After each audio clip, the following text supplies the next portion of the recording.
दरअसल पूर्व प्रधानमंत्री डॉक्टर मनमोहन सिंह अपने कार्यकाल के समाप्ति के समय एक ऐसा चाल चले थे जो मोदी सरकार के गले की फांस बन चुकी। आपको याद होगा, मोदी सरकार सीना ठोक के ये बात बोल रही है कि कांग्रेस सरकार अपने कार्यकाल में जितना अनाज एमएसपी पर खरीदी थी, मोदी सरकार उससे 30 गुना ज्यादा अनाज एमएसपी पर खरीद चुकी। ये बिल्कुल सत्य है, लेकिन मनमोहन सिंह जी ने एक ऐसा बिस्सात बिछा दिए थे जो मोदी सरकार को न चाहकर भी एमएसपी पर अनाज खरीदना पड़ रहा है। और शायद यही वजह है कि ये 3 कृषि कानून लाकर मोदी सरकार एमएसपी से पल्ला झाड़ना चाहती है।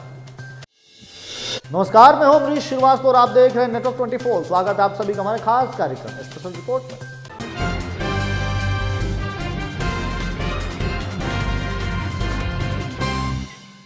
एमएसपी यानी मिनिमम सपोर्ट प्राइस, हिंदी में बोले तो न्यूनतम समर्थन मूल्य पर हरियाणा, पंजाब समेत देश के किसान आंदोलन कर रहे हैं।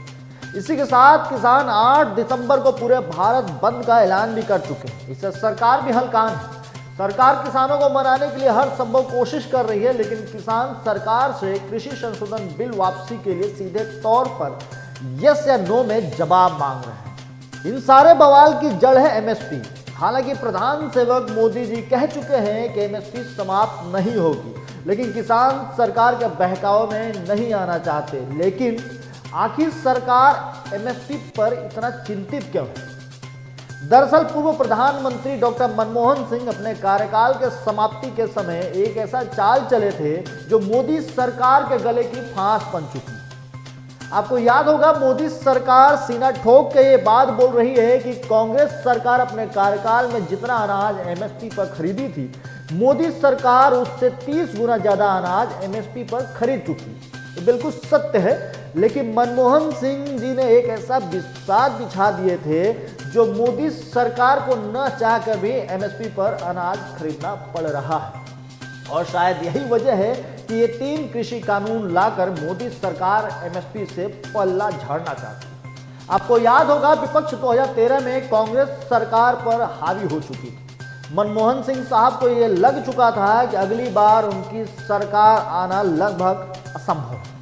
अतः मनमोहन सिंह साहब ने 10 सितंबर 2013 को एक अधिनियम पास किया जिसका नाम था नेशनल फूड सिक्योरिटी एक्ट, मतलब राष्ट्रीय खाद्य सुरक्षा अधिनियम। इस अधिनियम के तहत सरकार बीपीएल राशन कार्ड धारकों को हर महीना 2 रुपए किलो गेहूं और 3 रुपए किलो चावल मुहैया कराएगी।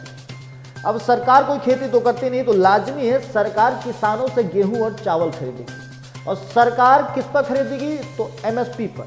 सरकार एमएसपी पर किसान से फसल खरीदेगी। बस यही फंस गई मोदी सरकार, या फिर यूं कहें ये एमएसपी सरकार के गले की हड्डी बन गई, क्योंकि कांग्रेस ने 10 सितंबर 2013 को एक बिल पास किया और 26 मई 2014 को नरेंद्र मोदी जी प्रधानमंत्री पद की शपथ लिए। तो देखिए, कांग्रेस को बमुश्किल से 7 से 8 महीना ही एमएसपी पर अनाज खरीदना पड़ा, लेकिन बीजेपी सरकार 2014 से 2020 तक एमएसपी पर अनाज खरीद रही। तो लाजमी है कांग्रेस से ज्यादा ही खरीदी होगी, और ज्यादा कितना? यह है 30 गुना। ये मोदी सरकार का आधिकारिक बयान है। तो बस यही वजह है जिसकी वजह से मनमोहन सरकार का एक पेच मोदी सरकार के गले की हड्डी बन गई, और शायद सरकार इस प्राइवेट कॉन्ट्रैक्ट फार्मिंग की आड़ में एमएसपी से पल्ला झाड़ना चाहती है। ऐसी तमाम खबरें हम अब तक लाते रहेंगे। अपना प्यार और आशीर्वाद देने के लिए हमारे चैनल को सब्सक्राइब करें, और देश विदेश प्रदेश की सारी खबरें पढ़ने के लिए लॉग इन करें हमारे वेब पोर्टल www.network24news.com या फिर www.network24live.in।